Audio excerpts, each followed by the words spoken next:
సభ్యులు కమలాకర్ గారు, గతంలో మీరు మంత్రి పదవి చేశారు. ఒక మంత్రికి తెలియదనడం సమంజసం కాదు. ఆ మాటను మీరు వాపసు తీసుకోండి.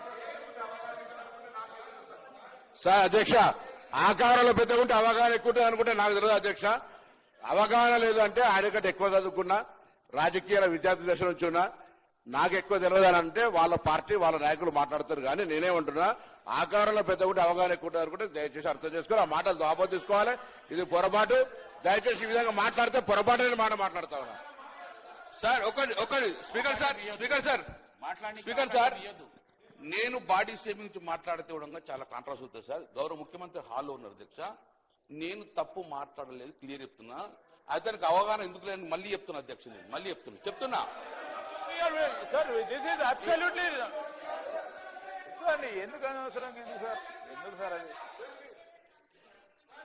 సార్ దయచేసి నేను మరొకసారి గౌరవ సభ్యులను కోరుతా ఉన్నాం. ఇది చాలా ఇంపార్టెంట్ బిల్ అధ్యక్ష. ఈ ఇంపార్టెంట్ బిల్లు చిన్న చిన్న అంశాలను మరి మీరు ప్రస్తావన చేయడం, అరే ఒక మంత్రిని పట్టుకొని అవగాహన లేయడం అనేది సరేనా? మీరు ఒప్పుకుంటారా? మీరు ఒక బలహీన వర్గాలకు సంబంధించి ఈ రోజు పరంగా జీవోలు తీసుకొచ్చిన వ్యక్తిపై ఆ విధంగా మాట్లాడటం సరికాదు అధ్యక్ష. It is not in the spirit of right discussion అధ్యక్ష. ఈ రోజు బలహీన వర్గాలకు సంబంధించిన చర్చ జరుగుతా ఉన్న సందర్భాన్ని దృష్టిలో పెట్టుకొని మాట్లాడమని చెప్తా ఉన్నాం అధ్యక్ష. ఈ రోజు నేను కూడా మరొకసారి చెప్తా ఉన్నాను, గంగుల కమలాకర్ గారికి మీరు విత్డ్రా చేసుకోవాల్సింది. ఈ రోజు రెండోసారి కూడా వారు ఆ విధమైన ప్రస్తావన తీసుకురావడం సరికాదు. సభా సాంప్రదాయాలకు కూడా చాలా విరుద్ధంగా ఉన్నాయి. నేను దయచేసి గౌరవ శాసనసభ్యులకు, ఎందుకంటే మంత్రిగా కూడా వారు చేసింది, బలహీన వర్గాలకు సంబంధించిన బాధ ఇబ్బంది వారికి కూడా ఇంకెక్కువ తెలిసి ఉంటుంది. సో తెలుసున్న సందర్భాన్ని పురస్కరించుకొని సహచరులందరూ కూడా ఈ విధమైన ప్రస్తావన తీసుకురాకుండా మనం ఒక మంచి కార్యక్రమానికి, ఒక మంచి బిల్లుకి, ఒక విప్లవాత్మకమైన బిల్లుకి, మొత్తం చరిత్రలో నిలిచిపోయే ఒక బిల్లుకు సంబంధించి మనం అందరం కూడా, మేమే కాదు మీరందరూ కూడా పాత్రధారులు అవుతా ఉన్నారు.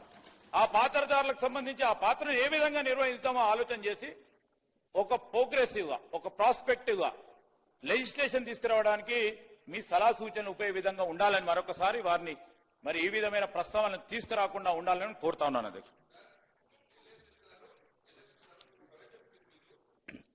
మీరు ప్రవేశపెట్టిన బిల్లు గంగుల కమలాకర్ అదే sir. One minute Gangula Kamalakar గారు 1 minute. ఢిల్లీ మినిస్టర్ గారు రెండోసారి మీకు రిక్వెస్ట్ చేసిండ్రు, ఆ వర్డ్స్ ఏవైతున్నాయో అవి విత్డ్రా చేసుకోండి. మీరు కూడా గతంలో మంత్రిగా పనిచేశారు. తెలియదు అనడం సమంజసం కాదు. దయచేసి విత్డ్రా చేసుకోండి. కేటీఆర్ గారు ప్లీజ్ ప్లీజ్ ప్లీజ్ ఇది ఇంపార్టెంట్ బిల్లు. కేటీఆర్ గారు ఇది ఇంపార్టెంట్ బిల్లు. దయచేసి స్పీకర్ సార్, మీరు కూడా మా హక్కులు కాపాడాలి అధ్యక్ష. మీరు కూడా మా హక్కులు కాపాడాలి.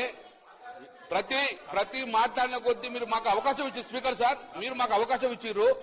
అవకాశం ఇచ్చిన మాట్లాడినప్పుడు ఇంటరప్ట్ చేయకుండా మీరు చూసుకున్న బాధ్యత మీది అధ్యక్ష. నేను నిజంగానే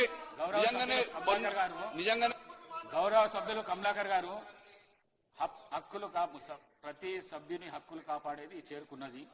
కానీ మీరు ఏదైతే చేస్తున్నారో మీరు అనిపించుకోనికే చేస్తున్నారో అవి చేయకండి. ఇంపార్టెంట్ బిల్ ఉన్నది, బిల్ మీదనే మాట్లాడండి మీరు దయచేసి ప్లీజ్. మీరు కూడా గౌరవ అధ్యక్ష గారు, అధ్యక్ష పర్సనల్ గా మాట్లాడొద్దని మీరు కూడా మంత్రులు చెప్పండి. పర్సనల్ గా మాట్లాడితే ఇది అవకాశం ఇవ్వకండి. గంగుల కమలాకర్ గారు ఆ అవకాశం ఇవ్వకండి.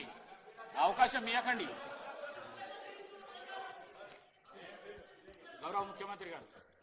స్పీకర్ సార్, గౌరవ సభ్యులు 2009, 2014, 2018, 2023